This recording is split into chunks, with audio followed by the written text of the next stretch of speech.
기도를 받기를 축복합니다. 자, 기도드리겠습니다. 하나님, 귀한 예물 정성 우리 하나님 앞에 올려드립니다.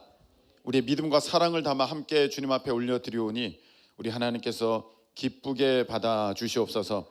이 세상 살아가는 동안에 우리 하나님만을 의지하며 세상 아버지 안에 우상 섬기지 아니하고 주님 말씀 순종하는 우리 복된 하나님의 백성들로 서게 하여 주시옵소서. 아버지 하나님, 잠깐의 어려움 때문에 주님 부인하는 사람들 아무도 없게 해주시고 믿음으로 끝까지 인내하는 우리 큰 기쁨의 복된 성도들이 다 될 수 있도록 주님 역사하여 주시옵소서. 하나님 아버지, 또한 우리 주일 식사 당번으로 또 차량 봉사로 반주로 교사로 간사로 속장으로 또 보이지 않는 곳에서 이런 모습 저런 모습으로 하나님을 사랑하는 마음에 교회와 성도를 섬기는 귀한 손길들이 있습니다. 우리 하나님께서 기억하여 주시고 작은 자에게 소자에게 냉수 한 그릇 주는 것도 상이 있다 하셨는데 반드시 주님 안에 복된 상을 누리게 될 줄로 믿습니다. 복을 더하여 주시옵소서. 여러분 아픈 곳에 손을 얹으시기 바랍니다.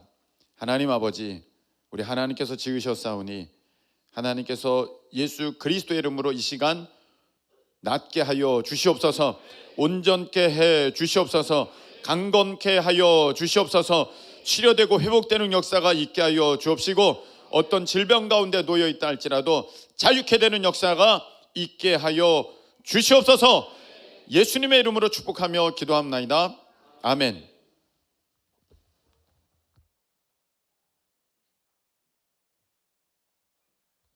자, 교회 소식 시간입니다. 우리 서로 인사 나누시겠습니다. 잘 오셨습니다. 축복합니다. 큰 은혜 받으세요. 큰 은혜 받으세요.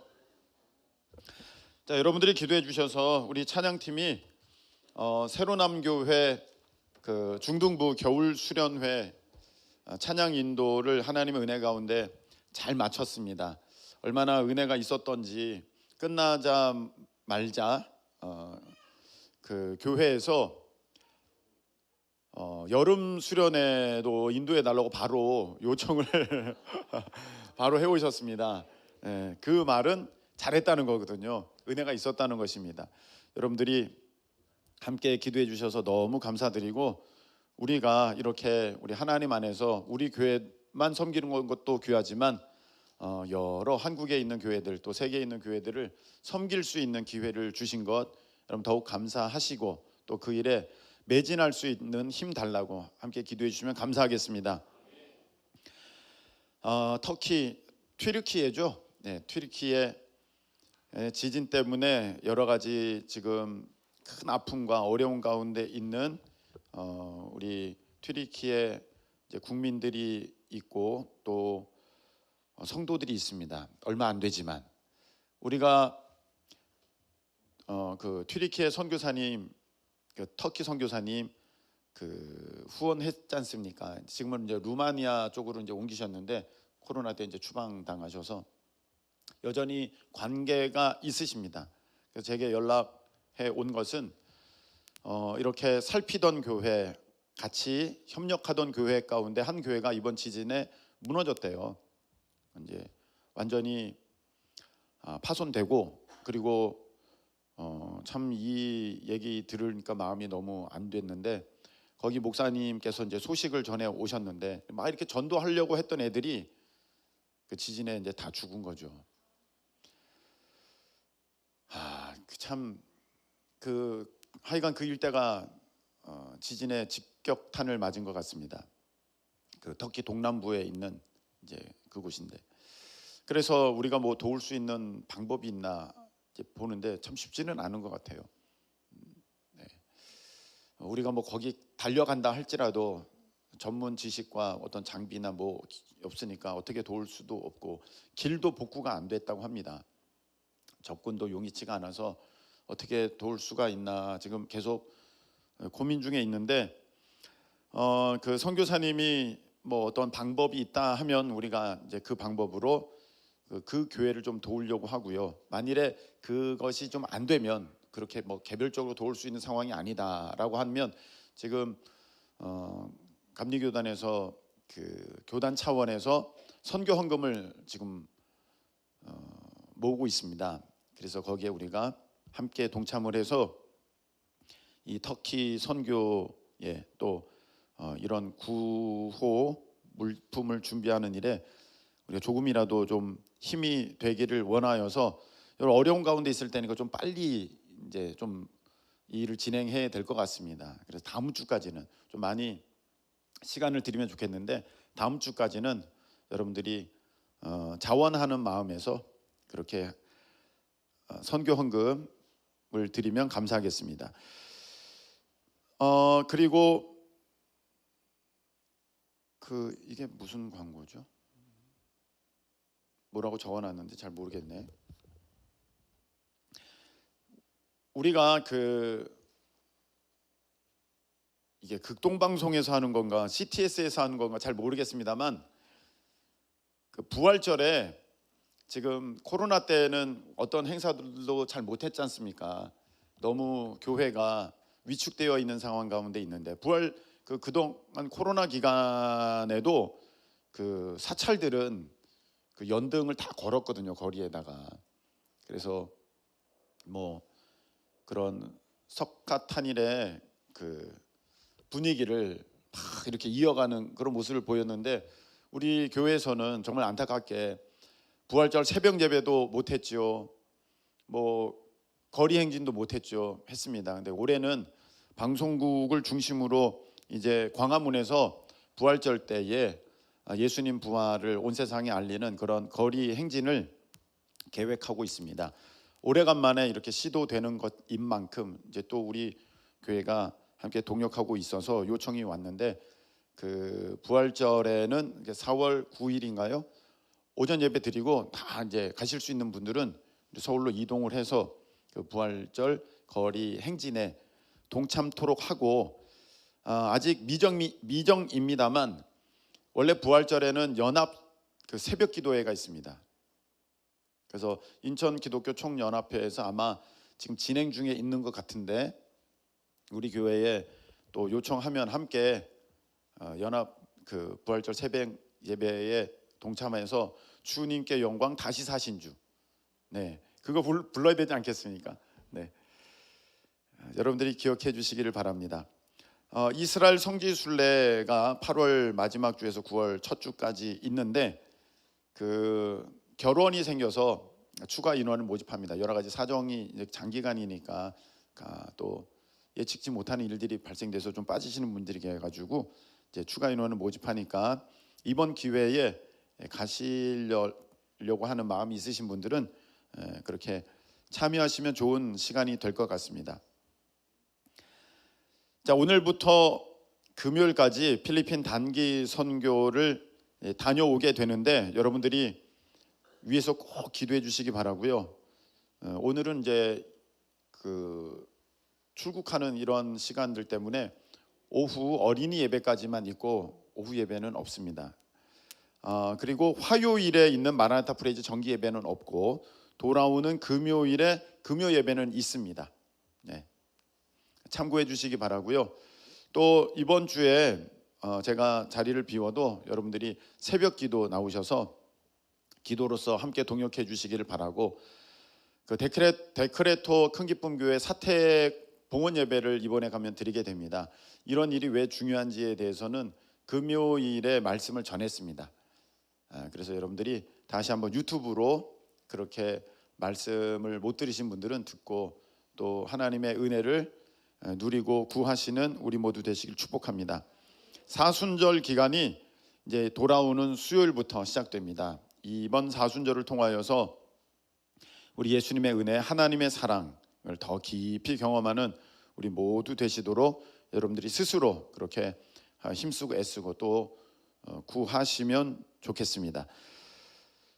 돌아오는 토요일에 주한지방회가 여명교회에서 있습니다. 여기 가정법원 옆에 있는 교회에서 있는데 해당되시는 분들은 9시까지 참여해 주시면 감사하겠고 그날 동일하게 오후 10시에는 인천 학교 선교회 연찬회가 있습니다. 그래서 우리 간사들은 아마 이 연찬회에 참석해서 여러 가지 좀 도움을 줘야 될 것 같습니다. 굉장히 바쁘고 또 열심 내야 되는 이번 한 주인데 여러분들 건강에 유의해 주시고 또 신앙 관리, 믿음 관리 잘 할 수 있도록 우리가 열심히 일만 하다 보면 정작 중요한 것을 놓칠 수 있어요. 그래서 스스로 잘 믿음을 살피는 그런 한 주간 되기를 바랍니다. 3월 1일 날 우리가 전교인 소풍을 갔습니다. 이미 다 그 명단이 어느 정도 확보가 된 것 같은데 그 빈자리 있습니까? 빈자리 있어요? 빈자리 있구나. 가실 분들은 오늘까지 이렇게 말씀을 주시면 좋겠습니다. 자, 그리고 새 가족을 소개해 드리겠습니다. 우리 손효성 성도님 잠깐 일어나 주시면 우리 박수로 환영합니다.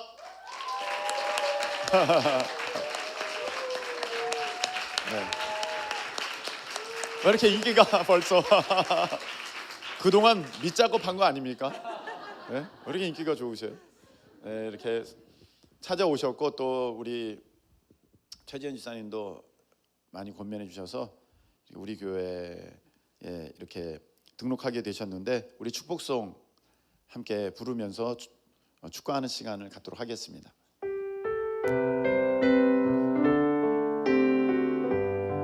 하나님께서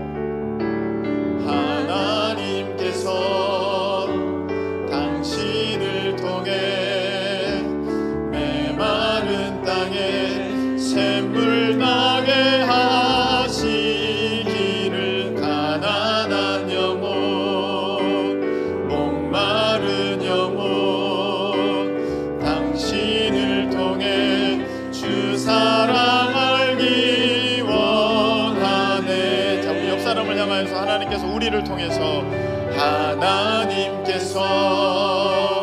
우리를 통해 메마른 땅에 샘물 나게 하시기를 가난한 영혼 목마른 영혼 우리를 통해 주 사랑 알기 원하네. 박수로 축복합니다. 네, 환영합니다. 감사합니다. 혹시 제가 전할 다른 소식 있습니까? 자, 없으시면 우리 하나님의 말씀 보겠습니다. 하나님의 말씀은 요한복음 4장입니다. 신약 성경 요한복음 4장 21절에서 24절까지 말씀.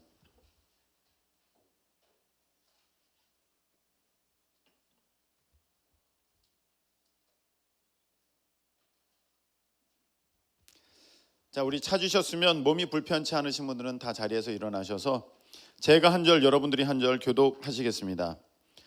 예수께서 이르시되 여자여 내 말을 믿으라. 이 산에서도 말고 예루살렘에서도 말고 너희가 아버지께 예배할 때가 이르리라.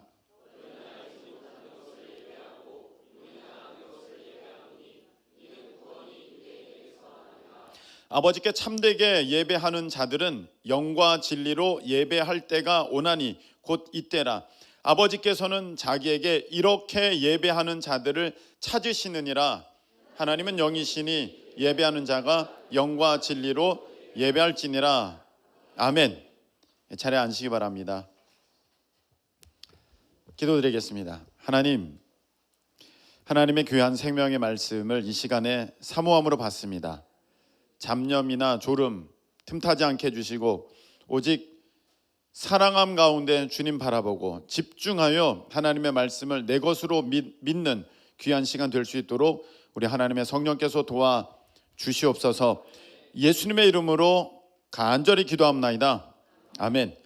자, 한번 따라하시기 바랍니다. 예배자로 서게 하소서. 예배자로 서게 하소서. 네, 예배자로 서게 하소서 라는 제목으로 두 번째 말씀을 지난주에 이어서 말씀을 전할 때 귀한 은혜 있는 우리 모두 되시기를 예수님의 이름으로 축복합니다. 우리가 예배를 빠지게 되는 경우가 있다. 물론 가장 큰 이유는 믿음이 적기 때문에 이제 그런 일이 있는데 또 좀 더 세분화해 본다면 우리가 예배의 중요성을 잘 모르기 때문에 다른 것을 선택한다. 여러분 여기 저번에 제가 말씀을 좀 드렸죠. 휴대폰이 여기 구형이 있고 신형이 있습니다. 어느 것을 택하시겠습니까? 똑같습니다 할 때는 구입하는 조건은 똑같습니다. 그럼 당연히 신형이죠. 뭐 이거는 뭐 선택 장애가 있는 사람이거나 뭐 어떤 경우라도 이거는 뭐 너무나도 간단한 것입니다. 왜냐하면은 그 가치를 알기 때문에 선택하는데 주저함이 없는 것이거든요. 우리가 이 가치를 제대로 모른다면, 예배의 가치를 제대로 모른다면 우리가 다른 것을 선택할 수 있어요. 동일선상에 놓고 때로는 사람의 모임에 가고 때로는 자기 일에 바쁜 그것을 택할 수도 있습니다. 왜? 그 중요성을 모르게 될 때, 모른다면. 그래서 우리가 예배가 왜 중요한가 지난 시간에 살펴봤습니다. 세 가지 보았죠. 1, 2, 3번 보겠습니다. 띄워주시면 요한복음 4장 23절에 자 한번 읽겠습니다. 첫 번째 시작. 하나님이 찾으심. 네, 하나님이 예배자를 찾으시는 거예요. 이렇게 예배하는 자들을 찾으시느니라. 아멘이십니까? 왕 중에 왕께서 찾으시는데 어느 신하가, 어느 부하가, 어느 백성이, 어느 장군이 아유 나중에 갈게요 이런 사람이 어디 있겠습니까? 왕이 부르면 즉각 순종. 할렐루야. 왕 중에 왕이신 우리 하나님께서 예배자가 어디 있느냐 이렇게 찾으시는데 제가 이 일이 좀 바빠서요, 제가 이 일을 하고요, 제가 사람 모임에 가야 돼서요, 이럴 수는 없다는 것입니다. 그래서 예배가 왜 중요하느냐? 하나님이 찾으신다. 자, 두 번째는 한번 따라하시 바랍니다. 내가 예배자로 지어졌습니다. 내가 예배자로 지어졌습니다. 지어진 목적대로 쓰임 받을 때가 가장 귀하게 쓰임 받는 거거든요. 자, 컵은 컵으로 쓰임 받을 때 제일 중요한 거고 제일 귀한 거고, 마이크는 마이크로 쓰임 받을 때 이걸로 마늘 빻을 수 있지만 네. 망가질라나? 네. 뭐 망가진 거는 마늘 빻겠죠. 네. 마늘 빻을 수 있지만 그래도 마이크가 제일 가치 있고 귀하게 여겨질 때는 제 목적을 다할 때, 지어진 목적대로 쓰임 받을 때, 우리가 이런 일도 하고 저런 일도 할 수 있지만 가장 귀한 우리의 모습은 예배자로 하나님 앞에 서 있을 때. 할렐루야. 이사야 43장 21절.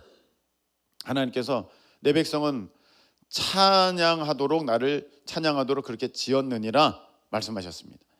자, 또 있습니다. 예배가 왜 중요하냐? 우리가 한번 따르시기 바랍니다. 복을 받는 통로입니다. 복을 받는 통로입니다. 예, 하나님의 복은 이 예배를 통해서 우리 가운데 허락되어집니다. 할렐루야. 우리가 열심히 수고하고 애쓰면 수고하고 애쓴 것에 대한 대가는 있게 돼 있어요. 그런데 하나님께서 부어주시는 것과 비교할 때는 이거는 상대가 안 되는 것입니다. 그래서 제가 지난 시간에 예를 들어서 삽이랑 포크레인 얘기했죠. 우리가 열심히 삽질하는 것이라면 하나님께서 도와주시는 것은 포크레인에 한번 푹 떠주시는 건데 비교가 안 되는 거죠. 그래서 여러분들이 이 예배를 통해서 하나님 앞에 이제 복을 받는 통로가 되는데, 이거는 몇 주 전에 말씀을 드렸던 것인데, 우리가 복을 받을 때 그 복은 어떤 것으로 온다? 말씀으로 온다. 말씀으로. 할렐루야. 우리는 이것이 이해가 잘 안 됩니다. 말씀이 왜 내게 복인가? 그런데 하나님은 천지를 무엇으로 창조하셨습니까? 말씀으로 창조하셨습니다. 하나님이 말씀하시면 빛이 있으라 하시면 빛이 있는 것입니다. 하나님은 우리와 다르신 분이십니다. 창조주이시기 때문에 그냥 말씀하시면 그대로 되는 것입니다. 그래서 그 말씀이 내게 임하게 되면 그 말씀대로 내게 역사가 되는 줄로 믿습니다. 할렐루야. 그렇기 때문에 여러분들이 말씀이 있는 게 중요한 것입니다. 시편 1편에서도 말씀하셨습니다. 복 있는 사람은 악인의 꾀 쫓지 아니하고 하나님의 말씀을 주야로 묵상하는 자로다. 할렐루야. 그 말씀을 붙드는 사람이 복이 있는 사람이에요. 그래서 좋은 땅 뒤에 보면은 하나님의 말씀이 씨앗으로 오는데 사탄 마귀는 그 말씀을 빼앗아 간다.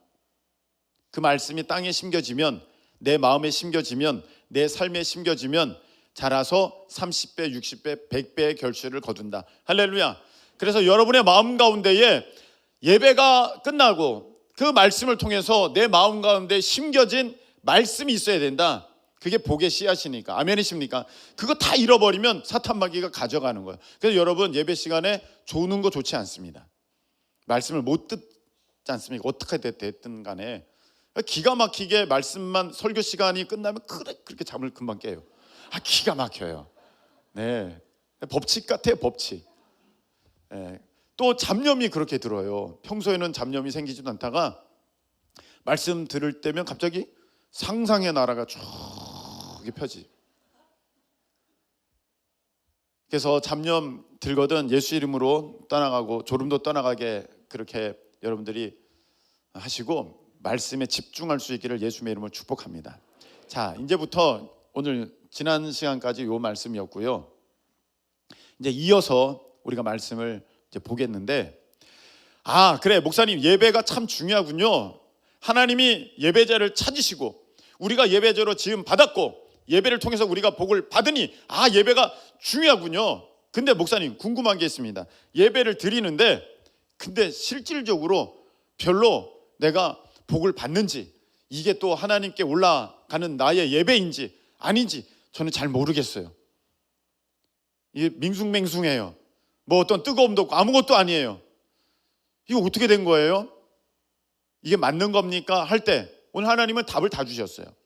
어떻게 하셨냐면, 자, 23절 보시기 바랍니다. 아버지께 참되게 예배하는 자들은, 참되게 예배하는 것과 또 참되지 못하게 예배하는 것이 있을 수 있다는 거예요. 참되게 예배하는 자들은 뭐와 뭐로 예배할 때가 오나니, 영과 진리로 예배할 때가 오나니 곧 이때라. 아버지께서는 자기에게 이렇게라는 것은 어떻게 예배하는 자들을 말합니까? 영과 진리로 예배하는 자들을 찾으시느니라. 할렐루야 말씀하셨어요. 그러니까 우리가 오늘 이제 이 말씀을 통해서 그 예배에 대해서 좀 더 깊이 이제 배우게 될 것이고, 말씀을 우리가 깨닫게 되고, 그 깨닫는 것이 나의 믿음이 될 터인데, 아직까지는 여러분들이 이해를 못 하셔도 한번 들어보세요. 이 흐름만 여러분들이 한번 생각해 보세요. 내가 예배가 중요하구나. 그러니까 내가 예배를 드려야 되는구나. 그런데 예배를 어떻게 드려야 되는지는 몰라. 그냥 시간 돼가지고 여기에 오면은 그 예배를 드린 것으로 알고 있어. 근데 하나님은 참되게 예배해야 된다 이렇게 말씀하셨어요. 참되게. 어떻게 하는 게 참되게 예배하는 거죠? 봤더니 영과 진리로 예배를 드려라 이렇게 말씀하셨어요. 근데 우리는 설명은 할 수 있어요. 영과 진리로 예배를 드려야 되는구나. 근데 영과 진리로 예배를 드린다는 게 뭐지? 이렇게 되는 거거든요. 그래서 오늘은 그 말씀을 드리려고 하는데, 아직까지는 여러분들이 모르셔도 그냥 따라오시기만 하시면 됩니다. 자, 우리가 참된 예배를 드리려면 영과 진리로 예배를 드려야 되는데, 왜 하나님은 우리에게 영과 진리로 예배를 드리라 하셨냐면 24절에 나와 있습니다. 자, 읽겠습니다. 하나님은, 그렇죠, 하나님은 영이시니, 하나님이 영이시니까, 사람이 아니시니까, 하나님이 영이시니까 예배하는 자가 뭐와 뭐로 예배를 드려라? 영과 진리로 예배를 드려야 된다. 하나님은 우상이나 하나님은 사람이나 하나님은 어떤 사람들이 만들어 놓은 어떤 이념이나 그런 것이 아니기 때문에, 하나님은 살아계신 참된 창조주, 우리의 온전한 하나님이시기 때문에 하나님께 예배 드릴 때는 이렇게 예배를 드려야 되는데 영과 진리로 예배를 드려야 된다. 여기까지는 이해가 되셨죠? 이해가 됐습니다. 그럼 이제 제가 영과 진리가 무엇인지 말씀을 같이 우리가 살펴보고자 합니다. 자, 띄워주세요. 떠 있습니다. 자, 24절 말씀이죠. 자, 보세요. 하나님은 영이시니 예배하는 자가 영과 진리로 예배할지니라. 읽기는 읽어요. 추측은 해보는데 정확한 것은 모르겠어요. 그리고 혼동되는 게 있어요. 왜냐하면 하나님은 영 하면서 영이 나오고 영과 진리 하면서 영이 또 나와요. 우리 한글에서는 같은 영이에요. 볼 때는 영 이렇게 돼 있으니까 한글로는 똑같이 생각해요. 그래서 하나님은 영이시네요. 그렇지, 성령이시지. 그러니까 영과 진리로 예배할지니라. 성령으로, 진리는 예수님이니까 성령과 진리로 예배할지니라. 이렇게 성령과 진리로 예배해야 되는 거지. 이런 말씀은 뭐 완전히 틀린 건 아닙니다만 우리가 잘 여전히 이해하기가 어려워요. 성령과 예수님으로 예배한다는 게 도대체 뭐지? 이렇게 되기가 쉬워요. 그래서 오늘 잘 보시면 하나님은 영이시니 할 때의 이 영과 예배하는 자가 영과 진리로 할 때의 이 영은 원어적으로 보면 다른 단어예요. 한글로는 같은 단어인데 원어로는 다른 단어예요. 그래서 하나님은 영이시니 할 때 이 저 영은 푸뉴마예요. 푸뉴마는 성령님을 가리키는 것입니다. 맞아요. 하나님은 영 하니까 성령님 이렇게 되는 거 맞습니다. 그런데 예배하는 자가 영과 할 때는 저거는 푸뉴마티예요. 달라요. 성령님이 아니라 세상의 피조물 가운데 창조된 그런 존재들 가운데 영이 있는 존재는 어떤 존재예요? 짐승, 사람이 영적 존재로 지음을 받았어요. 그래서 저 푸뉴마티는 사람의 영을 가리키는 거예요. 곧 나를 가리키는 거예요. 그래서 저기에서 하나님의 영과 예배하는 자의 영을 같은 단어로 보면 우리가 혼란스러워요. 다른 단어다. 하나님은 영이시니 저 푸뉴마 성령님, 그리고 예배하는 자의 저 영은 내 영이에요. 로마서 12장 1절 보시기 바랍니다. 읽겠습니다. 시작. 너희 몸을 하나님이 기뻐하시는 거룩한 산 제물로 드리라. 이는 너희가 드릴 영적 예배니라. 여기 영적 예배가 나와 있어요. 영으로 예배를 드리라고 했는데 영적 예배가 나와 있는데 어떤 예배가 영적 예배냐면 나를 산제물로 드리는 게 영적 예배예요. 원래 제물은 죽여서 바치는 거예요. 그럼 여기 있는 사람 다 죽어야 되잖아요. 그렇게는 안 되니까 살아있지만 나의 모든 것을 다해서 하나님 앞에 드리는 그것이 영적 예배다. 이해가 되셨습니까? 나를 드리는 거예요. 그래서 영과 진리로 예배를 드려라 할 때는 그 영은 나를 가리키는 것인데 그러면 나를 드린다 해서 여러분들 여기에 앉아 계시는데 여러분 잘 보세요. 자, 우리 여기 여학생들이 있어요. 여학생들. 자, 여학생들 날 좀 보세요. 자, 여러분들이 중고등학교 때는 남자친구 여자친구 사귀면 안 돼. 연애하면 안 돼. 안 돼요. 예. 이제 청년 돼서 그리고 결혼 정년기에 이르면서 이제 하나님께서 예비하신 그 배우자를 놓고 열심히 여러분들 기도해서 귀한 만남 있기를 축복합니다. 고등학생 때는 안 돼. 절대 안 되는 거예요. 말도 안 돼. 자, 그런데 여하튼 여기 청소년도 있기 때문에 말씀을 드려요. 자, 나중에 얘기해야 청소년들은 자, 남자친구가 생겼어. 근데 이 친구가 나랑 데이트를 하자. 좋아요, 안 좋아요? 좋아요. 나랑 데이트를 하자. 그래서 이제 좋은 곳에 가서 아주 맛있는 것을 먹으면서 차도 마시면서 그렇게 있는데 자꾸 밑에서 스마트폰 보면서 문자를 막 해. 카톡하면서 막 좋아해. 씩씩 막 웃어.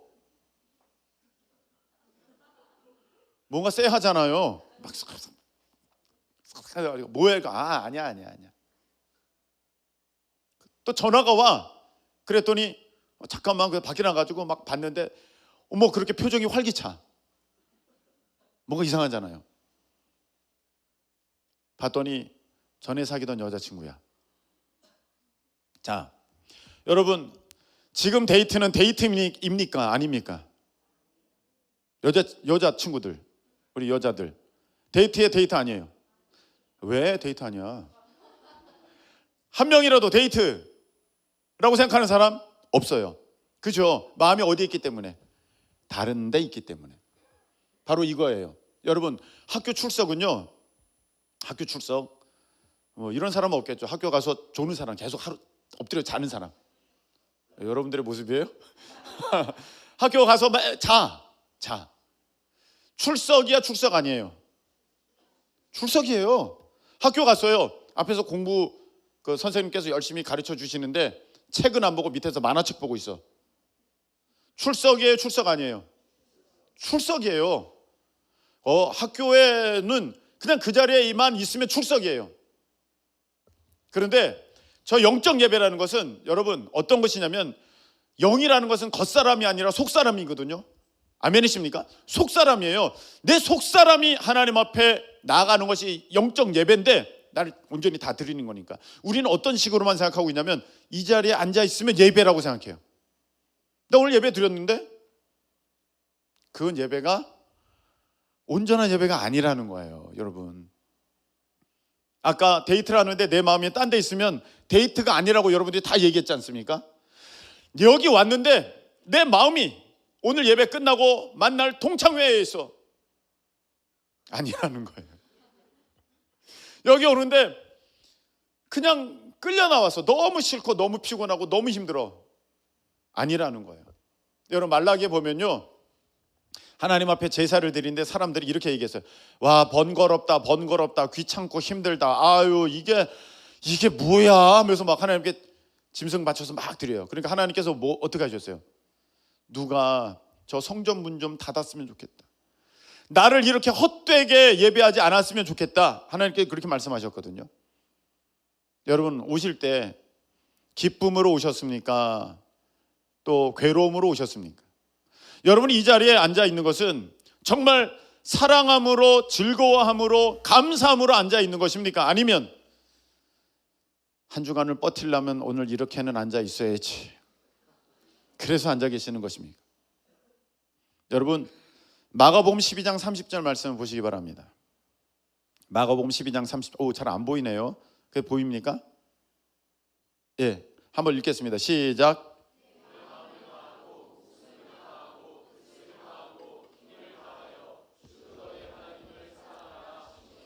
아멘. 자, 우리가 예배 드릴 때는요, 내 마음을 다하고, 목숨을 다하고, 뜻을 다하고, 힘을 다하고, 사랑함으로 하나님께 예배 드려야 하는 것입니다. 할렐루야. 여러분들이 이 자리에만 앉아 있다고 그 예배가 아니에요. 온전한 예배가 아니에요. 저도 이런 거 잘 모를 때는요, 예전 제가 어렸을 적입니다. 교회 가는 시간은 제 마음대로 갔어요. 어딜 맞춰서 대표 기도 끝나는 그 시간을 맞춰서. 그렇게 지겨운 거예요. 대표 기도가 막 5분도 하고 10분도 하고 막 그래가지고 너무 지겨웠어요. 그래서 나는 대표 기도 끝나고 들어갔었어요. 그리고 이제 말씀을 들어요. 다 했어요. 축도가 있어요. 그렇죠? 네. 마지막 성전을 떠나가기 전 찬양 딱 드리고 이제 축도할 때, 축도하면은 사람들 끝나면 사람들이 또 와 이렇게 나가잖아요. 그게 싫어가지고 축도할 때 중간에 나가야지 맛이 있죠. 이게 맛이지. 아직 대문을 혼자 나가는 거, 이게 맛이지. 그때 당시에는 예배를 잘 몰라서 마치 학교 개념으로 그 자리에 그 시간에만 있으면 되는 줄 알았어요. 특별히 말씀 시간에만 앉아 있으면 예배 드린 줄 알았어요. 이건 온전한 예배가 아니었어요. 마음 다하고, 목숨 다하고, 뜻을 다하고, 힘을 다하고, 사랑함으로 하나님 앞에 내 자신을 다 드리는 것. 할렐루야. 이게 영으로 드리는 예배예요. 내 속사람이 하나님을 온전히 사모함 가운데 나가는 것. 여러분, 그래서 여러분들이 오늘 이 예배를 드리실 때, 또 앞으로의 모든 예배를 드리실 때 여러분들이 정말로 이 마음을 점검하실 수 있기를 축복합니다. 내가 정말 마음 다하고, 목숨 다하고, 뜻을 다하고, 힘을 다하고, 사랑함으로 하나님 앞에 나아가느냐. 할렐루야. 이렇게 예배하는 큰 기쁨의 모든 성도들 되시기를 축복합니다. 자, 이게 영이에요. 영과 진리로. 영과 진리로 할 때 영은 내 영인데 속사람이 완전히 나 하나님 앞에 다 나를 내드리면서 가는 것이 이 영으로 예배한다. 진리로 예배한다를 보겠습니다. 자, 다음 말씀 요한복음 14장 6절. 없어요? 됐습니다. 자, 요한복음 14장 6절. 예수께서 시작. 예수께서 이르시되 내가 곧 길이요 진리요 생명이니. 아멘. 여기 보니까 예수님께서 분명히 내가 진리다 이렇게 말씀하셨어요. 세상에서의 진리라는 개념은요, 바른 이치예요. 바른 이치, 그게 진리야. 근데 하나님 안에서 성경에서 말씀하시는 진리는 예수 그리스도 한 분이십니다. 아멘이십니까? 예, 예수님이 진리세요. 그러면 우리가 보통 영과 진리로 할 때 그 영은 예전에는 잘못 해석해서 성령님 뭐 이렇게도 알았지만 이제 알았어요. 내가 속사람, 내 속사람, 내가 전심을 다해서 주님 앞에 드리는 그것이 영과 영으로 예배를 드리는 그 모습이라면 진리는 예수님이 맞아요. 진리는 예수님이 맞는데 한번 보도록 하겠습니다. 자, 그 구약 시대 때 제사 드리는 장면이에요. 자, 저거죠. 구약 시대 때 제사를 드릴 때 뭐가 필요합니까? 제사 드리는 사람이 있어야 되고요. 그 다음에 제물이 있어야 되고요. 제사장이 있어야 돼요. 지금 그림이 좀 작아서 잘 안 보이십니다만 속장님들께는 제가 다 보내드렸어요. 그러니까 나중에 받아보시면 이렇게 확대해서 좀 보시면 잘 보이실 것 같기도 합니다. 자, 우리가 구약에서는 제사고 신약에서는 예배잖아요. 어떤 사람들은 제사 아니다, 연결성 전혀 없다, 자꾸 제사 얘기하면 안 된다, 다 소용없다 그렇게 하는데 우리 예수님은 그렇게 말씀하지 않으셨어요. 분명히 마가복음 15장에 내가 온 것은 율법이나 선지자를 폐하러 온 게 아니라 완전하게 하려고 왔다. 할렐루야. 완전하게 하려고 왔다는 거예요. 그러면 저거 지금은 필요 없고 쓸데없는 거면 레위기가 왜 있으며 민수기가 왜 있고 그 제사법을 왜 그렇게 하나님께서 힘들게 다 설명해 놓으셨을까요? 다 예수님 안에서 의미가 있는 것이기 때문에 분명히 말씀을 주셨거든요. 그럼 우리가 그거를 잘 살피는 것이 우리의 또 해야 할 의무입니다. 그래서 보면 구약시대의 제사는 예배의 전신의 모델은 제사 드리는 사람이 있고 제물이 있고 제사장이 있어요. 자, 이렇게 있어야 제사를 드리는데 레위기 2장을 펴보시기를 바랍니다. 레위기 1장을 펴보시기 바랍니다. 레위기 1장. 다음 화면 띄워주시고요. 자, 레위기 1장. 여러분 제가 이거 어저께 만드느라고 힘들었어요. 평소에는 이런 거 잘 안 보여드렸잖아요. 그냥 다 했는데 아무래도 이게 있는 게 좀 이해를 도울 것 같아서 만들었는데 좀 허접하더라도 좀 잘 봐주세요. 레위기 1장이에요.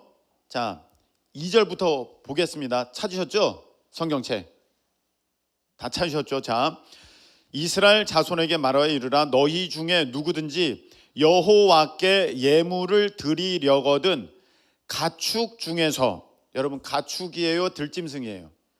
가축이에요.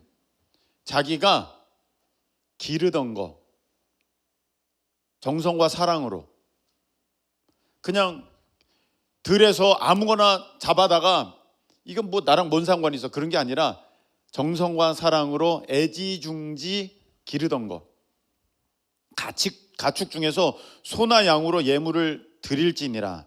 그 다음에 3절 보시기 바랍니다. 그 예물이 소의 번제이면 흠 없는 수컷으로, 흠 없는 것, 흠 있는 거, 흠 없는 거. 여러분 흠이 없어야 돼요. 그러면 여러분 잘 키워야 돼요? 막 키워야 돼요? 잘 키워야 돼요. 흠이 없게 하려면. 그 처음 잘 보세요. 제사 드리는 사람이 하나님 앞에 제사를 드릴 때 나올 때 짐승을 끌고 와야 돼요. 근데 이 짐승은 들짐승이에요? 가축이에요? 가축 중에서 흠이 있는 거, 흠 없는 거, 흠 없는 거. 우리는 이렇게 보다가 얘가 다리가 좀 그러네, 얘가 눈이 좀 안 보이네, 얘가 뭐 이렇게 좀 상처가 많네, 얘를 갖다 바쳐야겠다. 안 된다는 거예요. 흠 없는 거, 가장 좋은 거. 가장 좋은 거. 하나님 앞에 나아갈 때는 그렇게 정성과 사랑과 최선을 다해서. 옆에 글씨가 있는데 잘 안 보이죠? 제가 여러 개 보내드렸는데 그 절이 적혀 있는 걸 보내드렸는데 다른 게 나왔네. 자, 그러면 끌고 옴은 2절 3절의 말씀이에요. 2절 3절. 그 다음에 4절 보세요. 레위기 4절 순서대로 갑니다. 그는 번제물의 머리에 뭐 할지니, 안수할지니, 그를 위하여 기쁘게 받으심이 되어 그를 위하여 속죄가 될 것이라. 안수해야 돼요. 저렇게 양의 머리에 지금 안수하고 있죠. 안수는 제사장이 해요, 제사 드리는 사람이에요? 제사 드리는 사람이에요. 이 부분을 우리가 많이 좀 오해를 하고 있어요. 제사 드리는 사람이 하는 거예요. 여기 보면 그는 이 제물을 끌고 온 사람을 가리켜서 계속 얘기하는 거예요. 제사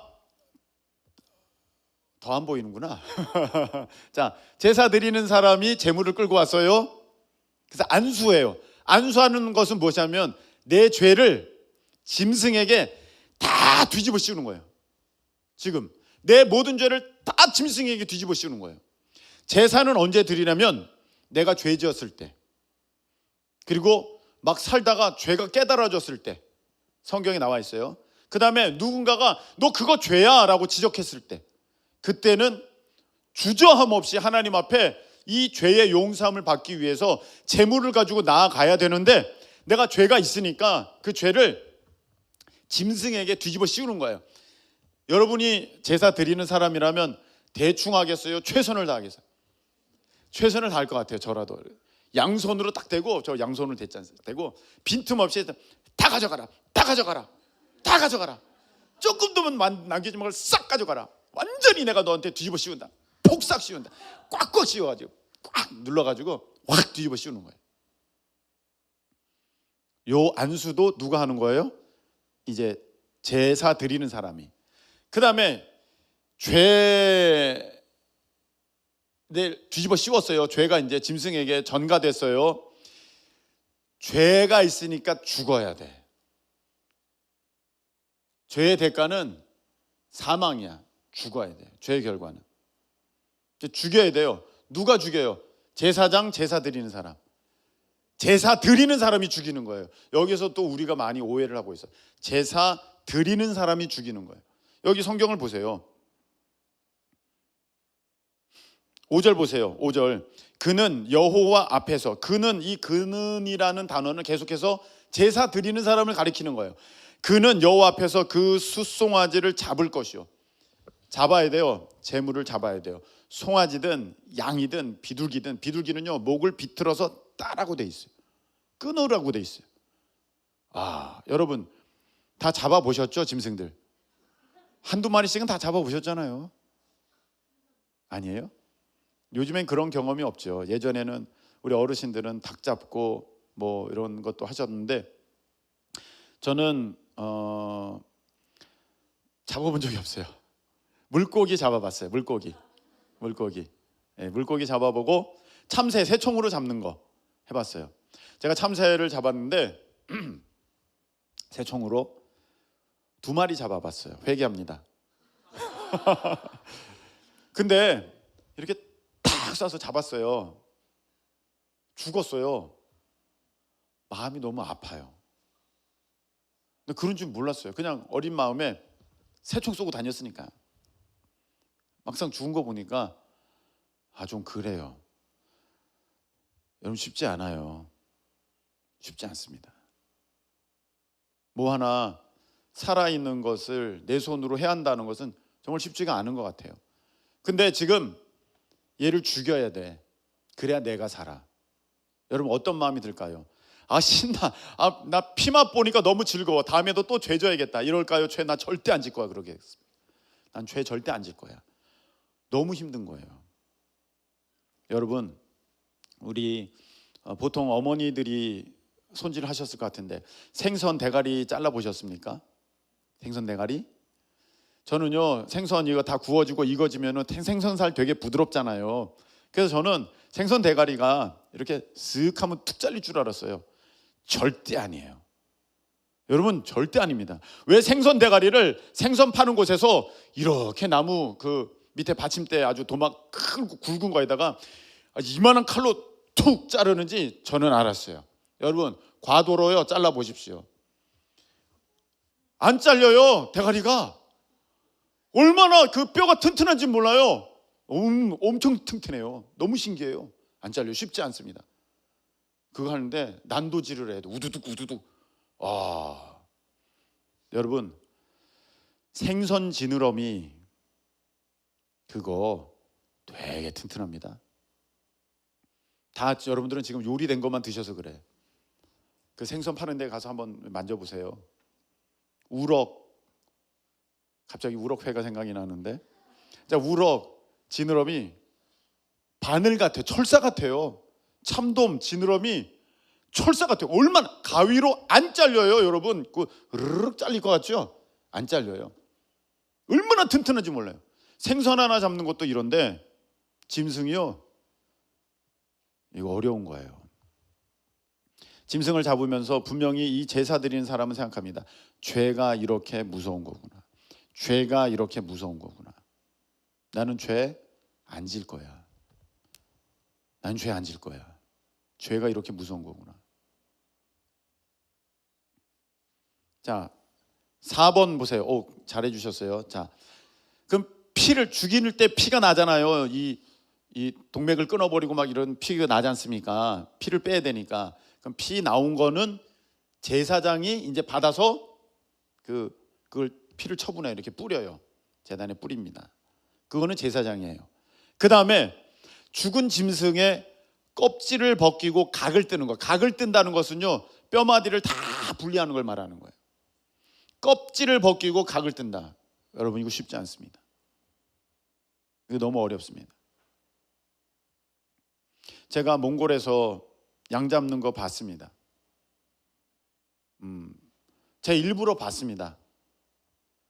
도대체 이걸 죽이는 게 어떤 것인지 제가 보려고 봤습니다. 어떤 분들은 양이 죽을 때 이렇게 자기 죽이는 사람 이렇게 한번 본대요. 뭐 설마 그럴까 했더니 진짜 그런 것 같아요. 양이요, 이거 눕혀놨지 않습니까? 양을 죽이는데 몽골에서 잡는 건 좀 다르더라고요. 가슴을 좀 째가지고 손을 집어넣어서 이제 요까지밖에 얘기를 안 했는데 자 해서 그 심장 그 부위를 끊어요. 딱 끊어요. 제가 다 봤어요. 눈 부릅뜨고 봤어요. 그때 양이요 한번 이렇게 고개를 들어요. 그리고 누워 있잖아요. 고개를 이렇게 한번 들고 진짜 자기 잡는 사람 한번 봐요. 보는 것 같아요, 느낌이. 그리고 이렇게 죽어요. 제가 그거 보면서 예수님이 정말 순한 어린 양 같다는 성경의 그 표현이 저 장면이구나 제가 알았어요. 저 돼지 잡는 것도 봤어요. 일부러 봤어요. 돼지는요 난리 났어요. 벌써 안 죽으려고 난리 났어요. 벌써 분위기 파악했어요. 소리 질러가면서 꽥꽥대면서 와. 그래서 그 잡는 얘기 어려워하시니까 그 얘기는 안 하겠습니다만 돼지 멱다는 소리가 뭔지 알아요. 저는 보통 아니에요. 꽥 나 죽겠다고. 근데 양은 그러지 않더라고요. 한번 이렇게 고개 들더니 이렇게 죽어요. 자, 그리고 나서 이제 껍질을 벗기고 이걸 탁 자르는데 봤어요. 제가 봤어요. 노련한 사람, 훈련된 사람, 많이 해본 사람이에요. 근데 땀이 뻘뻘 나요. 쉽지 않아요. 이거 전문가도 아니고 내가 해야 된다면 이거 정말로 어려운 거예요. 무슨 생각 들까요? 죄가 이렇게 무서운 거구나. 죄가 이렇게 끔찍한 거구나. 이걸 끊어내면서 하나 끊어내면서 나 정말 죄 지면 안 되겠구나. 하나님 저를 용서해 주세요. 하나님 제가 죄인이에요. 하나님 저를 용서해 주세요. 너 이 죄 가지고는 내가 죽을 수밖에 없어요. 이게 그 죄 지은 사람이, 제사 드리는 사람이 다 자기가 경험하는 겁니다.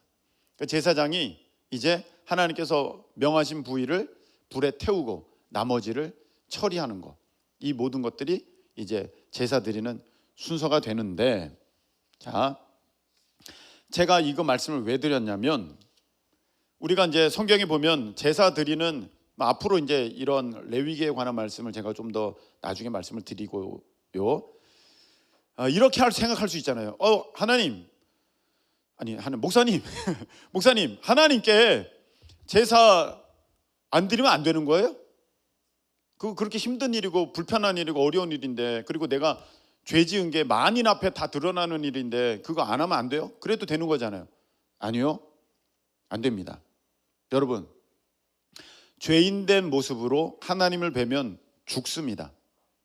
이 인식들이 다 있었어요. 이스라엘 사람들은 잘 알고 있었어요. 그게 성경 곳곳에 나옵니다. 모세 때도 나오고요. 이사야가 이렇게 환상을, 이제 우시야 왕 때 환상을 봅니다. 주께서 높은 보좌에 앉으셨는데 그 옷자락은 성전에 가득했습니다. 천사들이 서로 화답하여 노래하면서 거룩 거룩 거룩하다, 이사야 6장에 나오는 장면입니다. 만군의 여호와 그 영광이 온 땅에 충만하시도다, 막 이렇게 하는 것을 환상을 쫙 보는데, 그걸 보고 나서 이사야가 뭐라고 반응하는 줄 아십니까? 화로다 나여, 큰일 났다, 나 이제 끝났다, 나 죽는다, 화로다 나여, 그렇게 성경에 되어 있어요.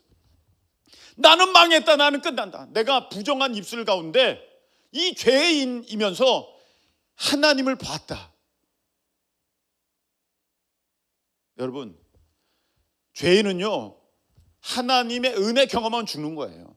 하나님의 환상 경험은 죄인은 죽는 거예요. 하나님의 어떠한 실체, 임재 가운데 나아가면 죄인은 죽는 거예요. 이곳에 오셔서 죄인들은 다 죽는 거예요.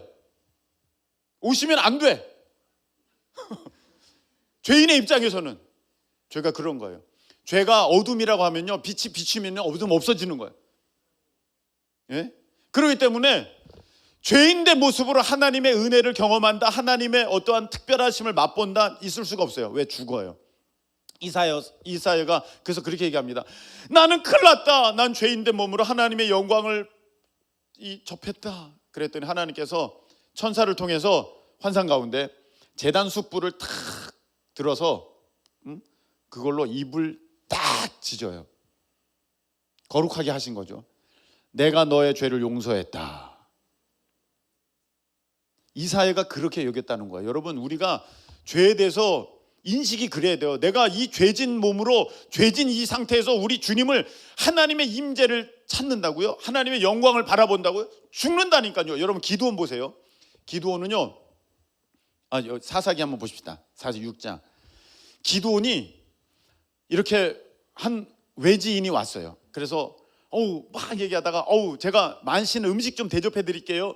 잠깐만 계세요. 그래서 음식을 대접해 드렸어요. 그런데 그 외지인이라고 여겼던 그 사람이 하나님의 천사였어요. 그래서 불이 나와가지고 음식을 확 태웠어요. 그 말은 받으셨다는 거예요. 받으셨다. 하나님 받. 그걸 보고 깜짝 놀랐어요. 기드온이 그가 여호와의 사자인 줄 알고, 천사인 줄 알고 이르되 뭐라고 합니까? 슬프도소이다. 여러분이 하나님의 어떠한 임재의 그 상황을 맞닥뜨렸어요. 지금 천사를 봤어요. 그러면 할렐루야, 너무 좋아요, 감사해요, 이렇게 하는 거 아니라 슬프도소이다. 큰일 났다, 나는 망했다, 나는 끝났다, 그런 얘기예요. 주 여호와여, 내가 여호와의 사자를 대면하여 보았나이다. 여러분, 죄진 상태에서요, 하나님의 어떠한 것을 대하면 이건 끝난 거예요. 그래서 그 다음 말씀 23절, 여호와께서 그에게 이르시되 너는 안심하라, 두려워하지 말라, 뭐하지 아니하리라? 죽지 아니하리라. 지금 기드온은요, 죽을까 봐 두려워서 벌벌 떨고 있어요. 근데 하나님께서 너 죽지 않아, 내가 살려줄게 하셨어요. 여러분, 우리가 목사님 죄 지어도 그냥 제사 안 드려도 되잖아요. 뭐 그거 그냥 넘어가면 되잖아요. 죽는다니까요. 하나님의 임재, 하나님의 영광 바라볼 수가 없어요. 하나님께 가까이 가는 그 순간 그냥 죽어버려요. 그래서 제사를 드려야 되는데, 자 보세요. 그 다음 말씀. 하나님이 시작. 하나님이 죄를 알지도 못하신 이를 우리를 대신하여 죄로 삼으신 것은 우리로 하여금 그 안에서 하나님의 의가 되게 하려 하심이라. 아멘. 짐승을 가져왔어요. 제사 드리는 사람이 제물이에요. 내 죄를 온팡 다 뒤집어 씌웠어요. 근데 얘는 흠 없는 애예요, 흠 있는 애예요? 흠 없어야 돼요. 왜냐하면 그 온전함이 나에게 입혀지는 순간이거든요. 이 교환이 되는 거예요. 내가 죄를 온팡 뒤집어 씌우고 그 흠 없음이 나에게 오는 거예요. 자, 예수님이 나의 죄를 온팡 다 뒤집어 쓰셨어요. 그리고 예수님의 그 의가 내게 임하는 것입니다. 할렐루야. 그래서 이 다음 보세요. 그거를 거룩한 교환, 한번 따라서 말합니다. 거룩한 교환.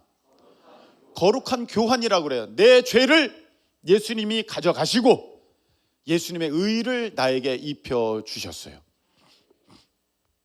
구약에서는 그 짐승을 통해서 이 예수님의 이 모습을 상징했지만, 예표했지만, 그것이 예수님께서 오심을 통해서 이제 실제가 됐어요. 너희가 이렇게 예배할 때가 오나니 곧 이때라. 내가 왔다. 이렇게 예배하는 자를 찾으시느니라. 하나님은 영이시니 예배하는 자가 영과 진리로 예배할지니라. 그래서 지금 예수님이 이제 제물의 역할을 하셔서 온팡 나의 죄를 다 뒤집어 씌시고 그 예수님의 의로움을 나에게 주셨어요. 그래서 여러분 다음 장면을 보시면, 자, 제사 드릴 때, 구약에 제사 드릴 때 제사 드리는 사람이 있고 제물이 있고 제사장이 있잖아요. 이게 불완전한 것이었는데 완전하게 됐어요. 완전하게 됐어요. 그 완전하게 된 모습이 무엇이냐면은, 제사 드리는 사람은 여전히 나예요. 나. 근데 그 행위로서, 겉사람으로서의 내가 아니라 속사람으로서 내 중심을 다하여서, 마음을 다하고 목숨을 다하고 뜻을 다하고 힘을 다하고 사랑을 다하여서 그렇게 나아가는 내가 됐어요. 영으로 예배하는 사람이 됐어요. 그 다음에 제물은 요한복음 1장 36절에 예수님을 하나님의 어린 양이라고 하셨거든요. 제물은 예전에는 짐승이 제물이었는데 이제는 누가 제물 되셨어요? 참 하나님의 어린 양 예수님이 되신 거예요. 다른 짐승은 이제 필요치가 않아요. 이제 예수님이 하나님의 온전한 어린 양이 되셔서 모든 우리 나의 죄를 다 뒤집어 쓰셨기 때문에 더 이상의 제물은 필요치가 않아요. 제사장이 있어야 돼요. 하나님과 나 사이를 중보하는, 중재하는, 화해시키는. 하나님, 이 사람이 죄를 졌는데요, 하나님 앞에 잘못했다고 이렇게 와서 자기가 죽어야 되지만 짐승한테 온팡 다 뒤집어 씌워서 짐승 죽였어요. 그리고 잘못을 펑펑 뉘우치고 있어요. 하나님 좀 용서해 주면 안 될까요? 여러분, 제사장은요 무슨 지파에서 돼요? 레위 지파. 레위의 뜻은 연합이란 뜻이에요. 다시 하나가 되게 만든다는 거예요. 그 직분을 맡은 거예요. 안 될까요, 하나님? 이 레위 지파가 중재를 해서 하나님께서 용서해 주시는 거거든요. 자, 그런데 히브리서 7장 1절에 보면 하나님의 제사장이 나와요. 하나님의 제사장이 누구냐? 예수님. 자, 보세요. 예전에 제사 드리는 사람이 있어요. 제사 드리는 사람은 나예요. 여전히. 제물은 누가 되셨어요? 예수님이 되셨어요. 제사장은 누가 되셨어요? 예수님이 되셨어요. 다른 제사장 필요 없어요. 이제 예수님이 영원한 우리의 대제사장이 되셔서 하나님과 나 사이에 중보자가 되셔서, 중보자는 한 분이시다 그래 돼 있지 않습니까? 중보자가 되셔서 나랑 하나님을 연결해 주셨고요. 제물은 예수님께서 십자가에 달려 죽으셨어요. 이제 말씀을 맺겠습니다. 영과 진리로 드리는 예배입니다. 영과 진리로 드리는 예배. 영은 내가 드려야 돼요. 그런데 영적 예배는 뭐예요? 나를 산제물로 드려야 돼요. 그냥 앉아 있는 게 아니라 여러분의 마음, 여러분의 뜻, 여러분의 목숨, 여러분의 힘, 여러분의 마음, 사랑 다 해서 올려드려야 되고요. 아유 번거로워, 귀찮아, 힘들어, 빨리 안 끝나나, 오늘따라 이런 것까지 준비하셔서 아주 그냥 길게 하시네. 다 동일한 마음이시구나. 자, 그게 아니라 다 온 사랑을 가지고 나가는데 그럴 수밖에 없는 이유가 뭐예요? 진리. 예수님이 내 죄를 다 뒤집어 쓰시고 죽으시고 나에게는 의를 입혀 주셨구나. 그러니까 내가 오늘 이렇게 주님 앞에 나아갈 수 있는 까닭이, 원래는 죽었어야 되는데, 내가 망했어야 되는데, 내가 지옥 갔어야 되는데, 예수님 때문에 내가 이렇게 주의 보좌로 나아갈 때에 이따가 찬양할 건데 어떻게 나가야 될까? 하늘의 문을 여서서 이곳에 임하소서, 우리가 이렇게 외칠 수 있는 까닭이 예수님 때문이구나. 여러분, 우리가 올 때 물론 가장 하나님 앞에 정성과 최선을 다해서 이렇게 나오셔야 되는데, 가끔 이런 분을 예전에 봤어요. 자랑하려고, 내가 옷 샀는데 됐지? 나 오늘 완전히 잘 준비했어. 나는 오늘 예배자로서 충분한 자격이 있어. 내 의로 나갈 수 있는 자리가 아닙니다, 예배 자리는. 나 오늘 이렇게 멋진 차 타고 왔어. 오늘 사람들, 내가 완벽한 예배자야. 여러분, 아닙니다. 내가 오늘 헌금을 이만큼 준비했어. 오늘 내가 예배 제일 잘 드린 사람이야. 아닙니다. 우리는 예수님의 보혈의 공로로 인해서 하나님 앞에 나아가는 오직 그 길만을 얻은 그런 하나님의 백성들입니다. 여러분은 우리 하나님 앞에 늘 영과 진리로 예배하는 우리 모두 되시기를 예수님의 이름으로 축복합니다. 우리 찬양 드리겠습니다. 주의 보좌로 나아갈 때에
기도할 터인데, 우리가 어떻게 예배 드릴 수 있습니까?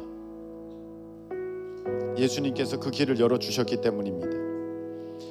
예수님의 그 은혜와 사랑 너무 감사해서 우리는 내 모든 마음, 목숨, 뜻, 힘, 사랑을 다하여 하나님께 예배드립니다. 이렇게 하나님을 예배하는, 영과 진리로 예배하는 하나님 우리가 되게 하여 주옵시고, 모든 예배 가운데 하나님께서 받으시는 참된 예배자가 될 수 있도록 하나님 도와주시옵소서. 우리 다 같이 주여 한번 외치고 통성으로 기도하겠습니다. 주여. 하나님은 영이시니 예배하는 자과 영과 진리로 예배할지니라. 하나님은 이렇게 예배하는 자들을 찾으시느니라. 하나님 참되게 예배하는 자를 찾으시느니라. 우리 하나님 앞에 나아갑니다. 하나님 아버지, 그냥 그 자리에 앉아있다고 예배자가 아닙니다. 아버지, 억지로 그 자리를 지키고 있다고 예배자가 아닙니다. 내 마음을 다하고 목숨을 다하고 뜻을 다하고 힘을 다하고 아버지 온 사랑을 다하여서 아버지 하나님 예수님께서 날 위해 십자가에 죽으신 그 은혜로 말미암아 하나님 아버지 앞에 나아가게 된 것을 감사하며 기뻐하며 달려나가는 우리가 될 수 있도록 하나님 주여 도와주시옵소서. 하나님 아버지, 내 죄를 다 짊어지셨습니다. 다 뒤집어 쓰셨습니다. 그리고 예수님의 그 온전하심을, 그 의로우심을 우리 가운데 허락하여 주셨습니다. 아버지, 그러하게 우리가 우리 하나님 앞에 예배자로 설 수 있으며 하나님의 은혜 가운데도 담대히 나갈 수 있는 이 복된 아버지의 기회를 얻은 것입니다. 우리가 잊지 않게 하여 주시고 아버지 하나님 늘 주님 앞에 온전한 영과 진리로 예배하는 예배자가 될 수 있도록 도와주시옵소서. 참되게 예배하는 아버지 예배자가 될 수 있도록 하나님 도와주시옵소서. 아버지 주님 앞에 나아갑니다. 하나님 아버지 하나님 예수 보혈 의지하며 나갑니다. 주님 홀로 영광 받아 주시옵소서. 우리 찬양 드리겠습니다. 자격 없는 내 힘이 아닙니다. 자격 없는 내 힘이 아니 오직 예수님의 보혈로 우리 어떤 모습도 해답될 수 없습니다. 오직 예수 그리스도 아버지 하나님, 오직 예수님의 보혈로 우리 찬양합니다. 십자가의 보혈 완전하신 사랑 힘입어 나갑니다.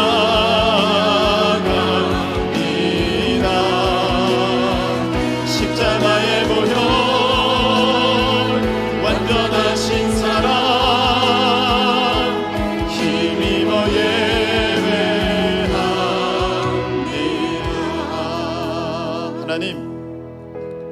하나님 앞에 이렇게 예배 드릴 때 내 힘과 의지로 드리는 것이 아니라 내 자격 조건으로 나아갈 수 있는 자리가 아니라 오직 예수 그리스도 그 거룩한 보혈을 의지해서 나가는 것임을 아버지 하나님 다시 한번 주님 앞에 고백하며 감사와 영광을 올려드립니다. 독생자 예수 그리스도 힘입어서 주님 앞에 나아가 복을 받는 자녀로 살게 하셨음을 믿고 하나님 앞에 모든 영광 찬양 올려드립니다. 하나님께 날마다 온전히 영과 진리로 예배하는 참된 예배자가 되어서 우리 하나님을 기쁘시게 하는 아버지 하나님 평생의 예배 드리는 자로 살아가게 허락하여 주시옵소서. 이제는 진리 되시는 우리 주님 예수 그리스도의 크신 은혜와 우리를 한량없이 사랑하시는 그 무한하신 하나님의 사랑과 성령님께서 우리 가운데 역사하여 주셔서 이제 온전한 예배자로 영과 진리로 예배하는 자로 평생을 살아가게 하시는 은총이 오늘 이 예배를 통해서 이제 하나님 앞에 온전한 예배자로 살아가기를 결단한 사랑하는 모든 주의 자녀들 위해 영원토록 함께하여 주옵시기를 예수 그리스도의 이름으로 축원하옵나이다. 아멘.